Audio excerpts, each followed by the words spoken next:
الحمد لله والصلاة والسلام على رسول الله وعلى آله وأصحابه ومن والاه أما بعد. ونفعنا الله سبحانه وتعالى التوكيات قفنا محمد صلى الله عليه وسلم كاتب الله أنت أتوكم ولو النبي نكون كما على النبي أتعامل الصحابة أتوانا أن توجنا محمد صلى الله عليه وسلم تتي من القيامة ليني تسواجو lórí àlàyé tírà Tawhid al-Muyassar tí ń ṣàlàyé fúnra wa. Àti bá àlàyé náà dé ojú ewé 83 nínú tírà Tawhid al-Muyassar yìí, bí ẹ sí pé ojú ewé 83 yìí náà ni a ti gbé àlàyé fúnra wa ní Ọlọ́run subhanahu wa ta'ala kí ó ṣe ní ìrọ̀rùn fún àti àwa tí à ń gbọ́ ni àti àwa tí à ń sọ ni. Ọlọ́run subhanahu wa ta'ala kí ó ṣe ní ìrọ̀rùn fún ẹnìkọ̀ọ̀kan wa. Àfáàní as-sihr, idán ni a máa ń pè ní èdè Yorùbá, ṣùgbọ́n ní ọ̀dọ̀ àwọn Lárúbáwá wọ́n bá ní as-sihr, idán òun ni ó ń jẹ́ bẹ́ẹ̀ nínú èdè Yorùbá, ṣùgbọ́n as-sihr òun ló ń jẹ́ nínú èdè Lárúbáwá.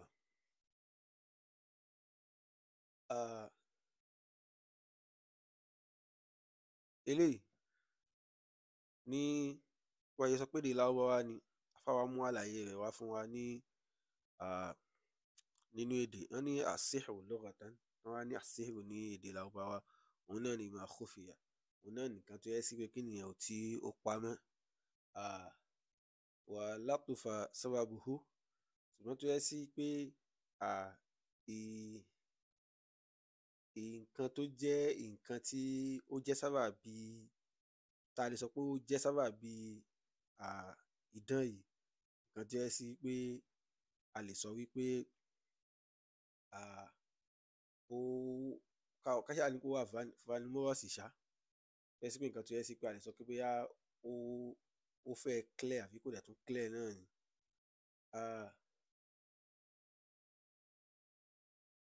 Afáwa ní istilahan, ṣùgbọ́n tí wọ́n wá ní definition rẹ̀, torí nínú èdè nìyí tí a sọ fúnra wa yìí, tó yẹ sí pé òun dẹ̀ gangan kọ́ ni èyí tí a fẹ́ lò náà, ni tí wọ́n wá sọ pé nínú istilahu rẹ̀, nǹkan tí wọ́n gbà lérò pẹ̀lú rẹ̀ tí wọ́n wá sọ, òun náà ni rúkọ, ìmọ̀ kó yẹ sí pé nǹkan tí yẹ sí pé èèyàn máa kà ni, wa azaim, àbí kó yẹ sí pé nǹkan tó yẹ sí pé èèyàn máa so mọ́ra ni, wa ta'awiz, àbí kó yẹ sí pé nǹkan tó yẹ kí èèyàn máa wí, tó yẹ sí pé àwùjọ náà ó fi ń bá idán lọ ni, wa adwiyatu, àbí àwọn oògùn kan ni, wa aqaqiq, àbí àwọn ewé kan nìyẹn máa dà papọ̀ ni, tu'athiru ala al-qalbi wal badani bi idhnillah, tó yẹ sí pé kíní ìwádìí tán bá ti ṣe, á ṣe kíní yẹn o, á ní orí pa nínú ẹ̀mí àbí ní orí pa nínú ara ẹni tí wọ́n bá ṣe fún, pẹ̀lú t'Ọlọ́run subhanahu wa ta'ala bá yọ̀ǹda. Nǹkan tí wọ́n ń pè ní sihru lélẹ̀, tó ń túmọ̀ sí pé nǹkan tó ń jẹ́ idán rèé, nǹkan tó yẹ sí pé ó lè fa kéèyàn rí orí pa rẹ̀ lára ni, àbí lórí ẹ̀mí náà ni, sẹ́ni tó bá ṣe t'Ọlọ́run bá yọ̀ǹda sí. Nínú nǹkan tó yẹ kí mùsùlùmí kọ́kọ́ gbà náà nìyẹn, pé bó dẹ̀ ṣe rí náà nìyẹn, gẹ́gẹ́ bá àwọn àfáà yìí ṣàlàyé rẹ̀ sínú àwọn tírà fíkù lóríṣiríṣi àtàwọn tírà àkídà náà, ni pé idán rèé, ìmọ̀ yìí kí nìyẹn o, ìmọ̀ ń ṣiṣẹ́ tán bá ṣe t'Ọlọ́run bá yọ̀ǹda, ṣùgbọ́n t'Ọlọ́run bá yọ̀ǹda bẹ́ẹ̀ ni kò ní ṣiṣẹ́. Àfáà ní aqsamu sihr, ẹ wá rí idán tá a sọ fúnra wa yìí, ọ̀nà méjì ló pín sí, jẹ́ sí pé ẹ ká tún lọ mọ̀ náà. Ọ̀nà alákọ̀ọ́kọ́ òun náà ni shirkun akbar, idán tó yẹ sí pé ìṣe òun rèé ń sìn, ó ń túmọ̀ sí pé ẹni yẹn ń ṣe ẹbọ tó tóbi s'Ọlọ́run subhanahu wa ta'ala ni. Ó sọ pé idán yìí pín sí méjì, ṣùgbọ́n alákọ̀ọ́kọ́ nínú àwọn ọ̀nà tó pín sí, ẹni tó bá ti ṣe ó ti ṣe ẹbọ ńláńlá tó yẹ sí pé ti gbé kúrò nínú ìsìláàmù. Àfáàní wa huwa alladhi yakunu bi wasitatil jinni wash-shayatin. Àfáàní ẹ̀rí eléyìí náà lèyí tó yẹ sí pé àwọn èèyàn máa ń lo ọ̀nà àlùjànnú àbí ọ̀nà èṣù láti fi ṣe idán. Ya'buduhum wa yataqarrabu ilayhim wa yasjudu lahum liyusallitahum 'ala al-mashhur. Léyìí tó yẹ sí pé àwọn tó yẹ sí pé wọ́n fẹ́ ṣe idán yìí, wọ́n á ti súnmọ́ èṣù, wọ́n á ti gbé èṣù jẹ bí ọmọ, wọ́n á máa sin èṣù, wọ́n á tún máa ṣe nǹkan tí wọ́n á tún máa ṣe, wọ́n á tún ṣe kí nìyẹn, wọ́n á tún máa ṣe ẹbọ séṣù. Gẹ́gẹ́ bá ṣe mọ̀ nílẹ̀ Yorùbá pé kán tún máa gbẹ́bọ fún, kán máa fún ní nǹkan tó bá fẹ́. Wa yasjudu lahum, wọ́n á tún máa forí balẹ̀ fún pé nǹkan tí àwọn nǹkan tí wọ́n fi ṣe idán yìí, liyusallitahum 'ala al-mashhur, káwọn ẹni yìí lè bá yẹ kí nìyẹn o, kán lè bá bá wọn, kán lè bá fi kán lè bá níkápá lórí ẹni tí wọ́n fẹ́ ṣe idán sí. Eléyìí ni ìran alákọ̀ọ́kọ́ nínú àwọn ìran idán tó yẹ sí pé òun jẹ́ pé tó jẹ́ ti ẹbọ ńláńlá. Àfáà ní ẹlẹ́ẹ̀kejì òun náà ni fiskun wa udwan, èyí tó yẹ sí pé ìwà pòkì ni tí sì máa ń ṣe kí nìyẹn, tí sì máa ń sọ ni di ọ̀tá Ọlọ́run. Huwa alladhi yakunu bi wasitatil adwiyati wal aqaqi wa nahwiha. Òun náà lèyí tó yẹ sí pé bí kankan jẹ́ àdá ewé kan papọ̀ mọ́ ewé kan, so kán da àwọn oògùn kan papọ̀ mọ́ra wọn, àbáwọn nǹkan tó jọ wọ́n. So wa min dhalik, nínú eléyìí náà, àbí kó yẹ sí pé iṣẹ́ pé yani khuffatul yadi wa tala'ubi 'ala al-a'yin, àbí èyí tó yẹ sí pé àwọn adọwọ́rú, wọn láwọn ń ṣe idán náà ni, ṣùgbọ́n wọ́n lè máa lògùn, wọ́n lè máa lo nǹkan kan papọ̀, ṣùgbọ́n wọ́n á dọwọ́rú, tó yẹ pé wọ́n á ti fi kankan pamọ́, tó yẹ sí pé kí nìyẹn wa tala'ubi 'ala, tó yẹ sí pé wọ́n kàn ṣe kí nìyẹn o, wọ́n kàn ń da ojú àwọn ẹni tó ń wò wọ́n ṣe kí nìyẹn o, wọ́n kàn ń da ojú wọn rú ni. Ṣùgbọ́n àwọn ò ṣe kí nìyẹn o, àwọn ò ṣe ẹbọ rú tàwọn alákọ̀ọ́kọ́ yẹn. Ẹ jẹ́ ká wo ìyàtọ̀ tó wà láàrin yẹn. Idán náà ni méjèèjì, ṣùgbọ́n ó ṣe kí nìyẹn o, ó ní ìyàtọ̀ láàrin méjèèjì. Alákọ̀ọ́kọ́ ń tiwọn, àwọn á ṣe ẹbọ, wọ́n á pe àwọn àlùjànnú, wọ́n á pe àwọn èṣù, wọ́n á fún wọn ní nǹkan tán bá fẹ́, wọ́n á ṣe gbogbo ẹ̀ fún wọn. Àwọn ẹlẹ́ẹ̀kejì tiwọn, àwọn lè má pe èṣù, wọn ò ní pe èṣù, wọ́n á mú àwọn ewé kan, wọ́n á dà á papọ̀ látàrí pé kí ni wọ́n fẹ́, kó lè bá fi kí nìyẹn o, kó lè bá fi ró idán tí wọ́n fẹ́ ṣe. Àbí kó yẹ sí kán má ṣe bẹ́ẹ̀, kó yẹ sí pé wọ́n á kàn ṣe kí ni, wọ́n á kàn tan àwọn èèyàn jẹ, wọ́n á kàn lo pàrọ̀, wọ́n á kàn lo sàrújí fáwọn èèyàn, tó jẹ́ pé wọn ò ní fi mọ̀. Wọ́n á dẹ̀ máa pè é ní síhìrù fún wọn, láwọn ń ṣe idán náà ni. Àfáà ní hukumu sihr, ẹ wá rí ìdájọ́ idán yìí. In kana sihruhu min al-qism al-awwal. Àfáà ní pé tó wáyé sí pé idán tá à ń sọ yìí, ẹni tó wáyé sí pé idán rẹ̀ jẹ́ ti idán alákọ̀ọ́kọ́ tá a sọ, pé ó ń ṣe àwọn àlùjànnú, ó ń fún wọn lórí, ó ń sìn wọn, ó ń fún wọn ní nǹkan tán, ó ń gbẹ́bọ síwájú wọn. Fahuwa kafirun wa yuqtalu qatlu riddah. Àfáà ní pé ẹni tó bá bọ́ sínú alákọ̀ọ́kọ́ yẹn, fahuwa kafirun, tó wáyé pé mùsùlùmí ló ń pa rẹ̀ tẹ́lẹ̀, fahuwa kafirun, ó ti di kèfèrí. Wa yuqtalu qatlu riddah, irú ẹni báyìí wọ́n á ṣe kí nìyẹn o, nínú òfin ṣẹ̀ríà wọ́n á sì pa ní ìpa pé ẹni tó yẹ sí pé kí nìyẹn o, ẹni tó yẹ sí pé ó gún ìpadà kúrò nínú ẹ̀sìn Islam tó lóun ò ṣe mọ́. Ìdájọ́ tó máa fún ẹni alákọ̀ọ́kọ́ nìyẹn. Ẹlẹ́ẹ̀kejì, in kana sihru min al-qism ath-thani. Wọ́n ní pé ẹni tó yẹ sí pé idán titi ẹ̀, òun jẹ́ ìran titi ẹlẹ́ẹ̀kejì yẹn ni, tó yẹ sí pé ẹni tó yẹ sí pé ó kàn mú àwọn ewé kan ṣáà dà papọ̀, àbí ẹni tó yẹ sí pé ó tọ́jú, ó ń fọwọ́ pamọ́ fáwọn èèyàn ni,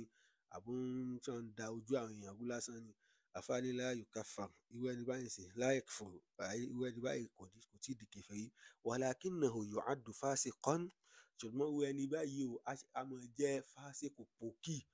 àsíyàn, a sì máa jẹ́ ẹlẹ́ṣẹ̀ sí Ọlọ́run bá subhanahu wa ta'ala. Ṣùgbọ́n náà ẹ̀tún wá rè wa yuqtal, irú ẹni báyìí tún wá lè pa òun náà min babi daf'il sa'il idha ra'a al-imamu aw waliyyul amri dhalik. Tí ẹni tó wáyé sí pé ó jẹ́ aláṣẹ ìlú mùsùlùmí, tó bá rí irú ẹni báyìí, ó lè, tó bá nínú ìjìyà tó lè wò bí irú ẹni báyìí ká pa òun náà, tó pé irú ẹni báyìí òun náà ṣe kí nìyẹn, òun náà ó ń dalẹ̀ Ọlọ́run bá subhanahu wa ta'ala rú ni, ó sì ń dààmú àwọn mùsùlùmí. So irú ẹni báyìí sì wọ́n ṣe kí nìyẹn o, wọ́n lè pa òun náà gẹ́gẹ́ bí ká fẹ́ fi kí nìyẹn o, a fẹ́ fi dá aburú tó ń dálẹ̀, a fẹ́ fi dá padà. So eléyìí ni àwọn ìdájọ́ tó rò mọ́ abala yìí. Àfáà tún wá tẹ̀síwájú, wọ́n á ní ad-dalilu ala anna as-sihra kufrun. ẹ wá rí ẹ̀rí tá a fi máa tọ́ka sí pé ìmọ̀ ṣe idán yìí o ìṣe kèfèrí sọ́lọ́run subhanahu wa ta'ala ni o. Òun náà lọ́wọ́ Allah subhanahu wa ta'ala tó wà nínú suratul Baqarah Ọlọ́run bá ń ṣàlàyé nípa àwọn màláíkà méjì kan tọ́lọ́run subhanahu wa ta'ala tó sọ̀ wọ́n kalẹ̀ sí apá kan ní ìlú Iraq ní ibi tó ń pè ní Babil. So Ọlọ́run fi wọ́n ṣe àdánwò fáwọn aráàlú yìí. Ọlọ́run wá ní kí wama yu'allimani min ahadin, àwọn màláíkà yẹn wá ní fẹ́ kọ́ ẹnìkankan náà tó wá bá wọn kóun fẹ́ kọ́ idán o hatta yaqula innama nahnu fitna. Wọ́n á láwa tẹ rí Ọlọ́run mọ̀ fi wá ṣàdánwò ní fala takfur, ẹ mọ́ kọ́dán, ẹ mọ́ sọ̀ra, ẹ mọ́ di kèfèrí. So àyà tí ó ní ẹ̀kọ́ tó níye ló pọ̀ nínú ẹ̀ tó yẹ sí pé pẹ̀lú ògo Ọlọ́run bá gbìyànjú láti wá ààyè láti ṣàlàyé àyà yìí pẹ̀lú ògo Ọlọ́run bá. Eléyìí ni ẹ̀rí wípé ìmọ̀ ṣe dán yìí ìṣe kèfèrí Ọlọ́run subhanahu wa ta'ala ni. faman fa'alahu aw ta'allamahu aw radiya bihi kafara wa kharaja min al-islam. Àfáà ní kí ẹni tó bá lọ ṣe idán yìí aw ta'allama bó tiẹ̀ lọ kọ́ náà ní irú dán tiwa alákọ̀ọ́kọ́ tá a sọ yìí tó yẹ sí pé ó lọ ń kọ́, ó lọ ń ṣẹbọ sọ́lọ́run bá, ó lọ ń fún àwọn èṣù ní nǹkan tó yẹ kó gbé fọ́lọ́run bá. Àfáà ní pé irú ẹni báyìí ó ti di kèfèrí. Ọ̀rọ̀ tí ẹ̀rí àbábẹ́ ẹ̀ tẹ̀ ẹ́ sí pé òun náà ó yọ́nú sí wọn tó yẹ sí pé òun náà ó ń patronize wọn, ó ń yọ́nú sí wọn pé kò sí nǹkan tó burú bẹ́ẹ̀ náà. Irú ẹni báyìí ó ti ṣe kèfèrí wa kharaja min ó ti jáde kúrò nínú Islam. Nínú àwọn ìdájọ́ tó yẹ ká tún mọ̀ tó ní ṣe papọ̀ mọ́ ọ̀rọ̀ onídán-dé yìí, òun náà ni hukmu òun náà ni àfáà tẹ̀síwájú. Wọ́n á ní pé nínú àwọn nǹkan tó yẹ kí èèyàn tún mọ̀ nínú àwọn ìdájọ́ tó yẹ sí pé ó jọ mọ́ ọ̀rọ̀ ní síhìrù dé yìí, òun náà ni an-nashra, òun náà ni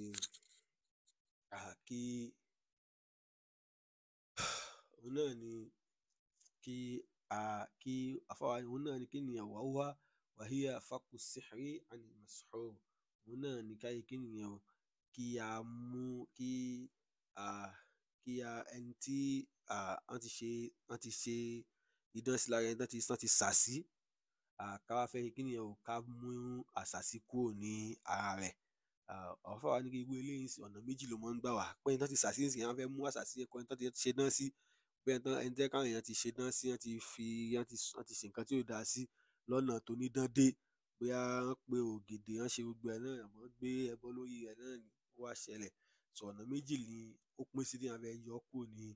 ara rẹ̀. Alákọ̀ọ́kọ́ ń bẹ òun náà ni hallu sihri bi sihri mithlihi. Òun náà ni kí a fi idán ká ṣe kí nìyẹn o ká fi tu idán kúrò ní ara. Gẹ́gẹ́ bí ẹni tí wọ́n ti sà sí ká pé àtún wá gbé lọ sọ́dọ̀ àwọn tó máa ń ṣe dán náà káwọn náà tó bá yọ idán kúrò lára rẹ̀. Àfáà ní wa hiya muharram, irú eléyìí sì èèwọ̀ ni wa min amali shaytan, nínú àwọn iṣẹ́ èṣù ni èèyàn kì í ṣe báyìí. Ẹlẹ́ẹ̀kejì ọ̀nà tàtà wọ́n ń gbà yọ idán kúrò ẹni tí wọ́n bá sà sí, òun náà ni hallu sihri bi ruqyati wa ta'awuzati ash-shar'iyya wal adwiyati al-mubaha. Òun náà ni kí a mú idán kúrò lára ẹni tí wọ́n fi idán sí, ẹni tí wọ́n sà sí, lọ́nà pé a ṣe rúqyà fún, pé a ka àwọn àyá al-Qur'an tánàbí kọ́ wa, àbáwọn àdúrà tánàbí kọ́ wa ni wa ta'awuzat, àbáwọn nǹkan tí ànábì la máa ń ka láti máa fi wá ìṣọ́ra ni ash-shar'iyya tó yẹ sí pé ṣẹ̀ríà lọ́wọ́ sí, wal adwiyati al-mubaha, àbáwọn oògùn tó yẹ sí pé ṣẹ̀ríà ó gbà wá láyè pa lè lò ní, gẹ́gẹ́ bí àwọn omi Zemzem ni àtàwọn nǹkan tó jọ wọ́n. Àfáà ní kí fahadha jaizun la shay'a fihi. Irú eléyìí sì nǹkan tó yẹ sí pé ṣẹ̀ríà yìí kí nìyẹn o ṣẹ̀ríà gbà wá láyè ni tí ó sì ṣe aburú ń bẹ. Àfáà tún tẹ̀síwájú. Òun náà ni at-tabligh ani as-sahrati wa at-tahdhir minhum. Òun náà ni kí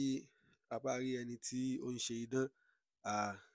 ká ṣe kí nìyẹn o kí a pariwo rẹ̀ síta ká sì sọ àwọn èèyàn lára kúrò ní ibẹ̀.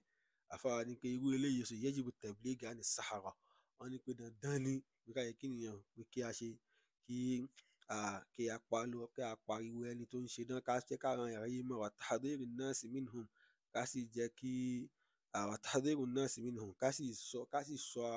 àwọn èèyàn lára kó lára rẹ̀ ká pariwo rẹ̀ síta pé onídán lẹni báyìí torí ọ̀pọ̀lọpọ̀ wọn lè mọ̀ pé wọn ní mùsùlùmí so àfáà ní kí irú nǹkan báyìí dandan ni ká pariwo wọn sáráyé ká sì sọ àwọn èèyàn lára pé kán jìnnà sí wọn li'anna dhalika min inkaril munkari wan nushi lil muslimin torí pé eléyìí téèyàn bá ṣe ó dà gẹ́gẹ́ bí ẹni tó ń kọ ìwà ìbàjẹ́ ni tó sì ń ṣe kí nìyẹn o tó sì ń sọ àsọtẹ́lẹ̀ dáadáa fún àwọn mùsùlùmí. Àfáà tẹ̀síwájú wọ́n ní alamatun yu'rafu biha as-sahir nínú àwọn àpẹẹrẹ tá a fi máa ń mọ̀ pé onídán lẹni báyìí tó yẹ sí pé ẹlòmíì lè máa pa rẹ̀ láfà ó lè máa pa rẹ̀ ní mùsùlùmí ṣùgbọ́n ìdán lẹlòmíì ń dán wò àfáà nínú àwọn tá a lè fi máa mọ irú àwọn èèyàn bá bẹ́ẹ̀ tó yẹ sí pé ó lè láwọn olóhùn máa ń yọ àlùjànnú kúrò lára àwọn èèyàn máa ń tú séèrù kúrò lára àwọn èèyàn máa ń tú idán kúrò lára àwọn èèyàn bá sàṣìkò kúrò lára àwọn èèyàn ni ṣùgbọ́n wo ẹni báyìí wá rẹ̀ sí olọ́nà tó máa ń gbà tó yẹ sí pé á lè mọ̀ fi hàn bí pé òun gba ọ̀nà ti ṣẹ̀ríà àfáà ní náà láti máa mọ̀ pé ẹlòmíì wà nínú àwọn tó yẹ pé onídán ni tó sì lè máa pàpẹ́gbẹ́ ara míì إذا وجدت علامة واحدة من هذه العلامات في أحد المعالجين فهو ساحر بلا أدنى شك àfáà ní pé lọ́mọ pé tó bá rí àpẹẹrẹ kan náà àpẹẹrẹ nǹkan tó ń bọ̀ nínú àwọn tó máa ń sọ pé àwọn máa ń wo àwọn èèyàn sàn tó bá ti lọ rí àpẹẹrẹ kan bẹ́ẹ̀ nínú àwọn àpẹẹrẹ tó ń bọ̀ yìí lọ́mọ pé wọ́n ẹni báyìí onídán ni ó sì ń pa rẹ̀ ní orúkọ míì ni. alákọ̀ọ́kọ́ ń bẹ̀ òun náà ni ìdá tó wá yas'alu al-maridu an ismihi wa ismi abihi gẹ́gẹ́ bí ẹni tó yẹ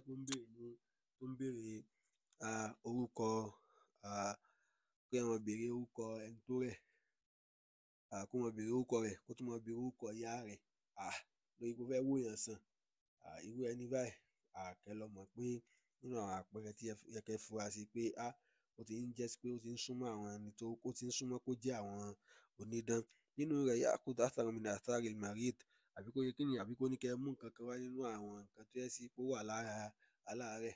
kó ní kẹ́ mú aṣọ yín wá àbí kó ní kó rẹ mú nǹkan kan wá níbi fóòmù yín àbí kó ní kẹ́ mú àwọn nǹkan kan oríṣiríṣi báyẹn wá nínú àwọn nǹkan yẹn lèyàn á fi mọ̀ pé ẹni tó wá ti ń béèrè irú nǹkan báyìí nǹkan tó súnmọ́ náà ni kó jẹ́ onídán nínú rẹ̀ kitabatu talasim nínú rẹ̀ ní kó máa kí nìyẹn o kó máa kọ àwọn nǹkan tó yẹ sí pé ó jọ wọ́n bíi pé tí ò ní tó yẹ sí pé ẹni tó yẹ pé yóò nímọ̀ túmọ̀ rẹ̀ tó yẹ sí pé a sì mọ̀ pé àwọn tó jẹ́ àwọn ní idán àwọn ni wọ́n máa ń kọ irú nǹkan báyìí àbí tilawatul azaim wa talasim ghayr mafhuma àbí kó máa kí ni àbí kó máa ka àwọn ọ̀rọ̀ àwọn gbólóhùn tó yẹ sí pé èèyàn máa rí pé nǹkan tí èèyàn ní mọ̀ túmọ̀ rẹ̀ ni tó sì ṣe pé èdè Lárúbáwá náà la sọ pé òun kà àbí kódà kó jẹ́ débi náà ni ṣùgbọ́n tá a ti mọ̀ pé kò ní ìtumọ̀ eléyìí ká fi lọ mọ̀ nínú àwọn àpẹẹrẹ tá a fi mọ̀ pé onídán ni àbí ahyana yatlubu hayawana bi sifatin mu'ayyana liyadhbah àbí kó yẹ kí ni àbí kí ó sọ pé kẹ́ lọ mú ẹranko kan wá ni kó wá ní wá ti mú dé àádùn ولا يذكر اسم الله عليه وربما لطق بدمه أماكن الألم من المريض أو يرمي به في مكان خرب àbí kó yẹ sí pé wọ́n ní kẹ́ lọ mú ẹranko kan wá ní káwọn dù táwọn bá dù tán àwọn kí nìyẹn o àwọn á mú ẹ̀jẹ̀ rẹ̀ àwọn fi pa ibi tó bá ń dun aláàárẹ̀ أو يرمي به في مكان خرب àbáwọn ìkàbá àwọn máa fi sí àyè tó yẹ sí pé tó ti bàjẹ́ ni nínú àwọn ibi tó yẹ sí pé ibi ilé àlàpà tó náà máa lọ jù síbẹ̀ nínú rẹ̀ i'ta'u al-marid hijaban yahtawi ala murabba'ati bidakhiliha hurufun aw arqam nínú rẹ̀ náà ni kó yẹ sí pé ó lóun máa fún aláàárẹ̀ ní aṣọ tó yẹ sí pé wọ́n á ti kọ àwọn nǹkan tó yẹ sí pé ó lágbára sí bí àwọn nǹkan tó yẹ sí pé ó jọmọ́ nǹkan àwọn onídán àwọn ní kí aláàárẹ̀ wọ̀ nínú rẹ̀ òun náà ni yatamattam bi kalamin ghayr mafhum àbí kó máa sọ àwọn ọ̀rọ̀ tó yẹ sí pé kó máa wí àwọn kankan lẹ́nu tó yẹ sí pé kó lè máa sọ jáde ṣùgbọ́n máa kọ́rọ̀ yìí sọ̀rọ̀ tó yẹ sí pé àti ànímọ̀ túmọ̀ rẹ̀ ni nínú rẹ̀ yu'ti lil-marid awraqan yuhiquha wa yatabakhkhar biha nínú rẹ̀ ni kó ló máa fún aláàárẹ̀ ní pépà kan tó yẹ kó ló máa ti kọ̀ nǹkan kan sí àwa ní káláàárẹ̀ kí nìyẹn kó dáná sun kí nìyẹn kó máa kí nìyẹn kó máa fín tùràrí rẹ̀ sílé eléyìí nínú àwọn nǹkan tó máa mọ̀ ni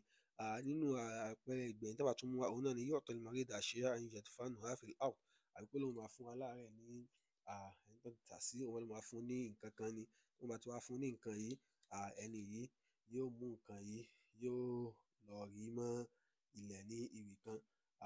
eléyìí nínú àwọn nǹkan tá a fi lè mọ̀ pé ẹni yìí ti ń tì wá lọ síbi ìmọ̀ ṣe ìmọ̀ ṣe dán ni. Àwọn nǹkan tá a kà á lẹ̀ fúnra wa yìí, nínú àwọn nǹkan tó yẹ kí a kíyèsí, pàápàá jùlọ àwa tádánwò kan bá kàn, torí àsìkò ẹni tádánwò bá kàn, òun làwọn nǹkan báyìí máa ń tètè jẹ́, torí ẹ̀ tádánwò bá kàn wá, ẹ jẹ́ á máa gbìyànjú láti dúró t'Ọlọ́run subhanahu wa ta'ala ni, ká má yálé aláàfáà, ká má yálé oníkiní, ká bẹ Ọlọ́run subhanahu wa ta'ala kó mú àìsàn wa lọ ni, àbí ká lọ sí hospital, so ká ní kán tọ́jú wa ní ibẹ̀. Eléyìí ni àlàyé lórí abala yìí. Abẹ́ Ọlọ́run subhanahu wa ta'ala kó ṣe àgbọ́yé ẹ̀sìn rẹ̀ fún wa, kó ṣe wá lọ́kan nínú àwọn tí wọ́n á lè dúró ti tawhid, tí wọn ò sì ní ṣe nǹkan tó máa ba tawhid wọn jẹ́, kó wá ṣe wá lọ́kan nínú àwọn tí Ọlọ́run subhanahu wa ta'ala yóò máa ṣọ́ kúrò níbi aburú àwọn onídán àti aburú àwọn alásàsí. Ọlá kúnú hayyul qayyum. Subhanakallahumma wa hamdik. Ashhadu an la ilaha illa ant. Astaghfiruka wa atubu.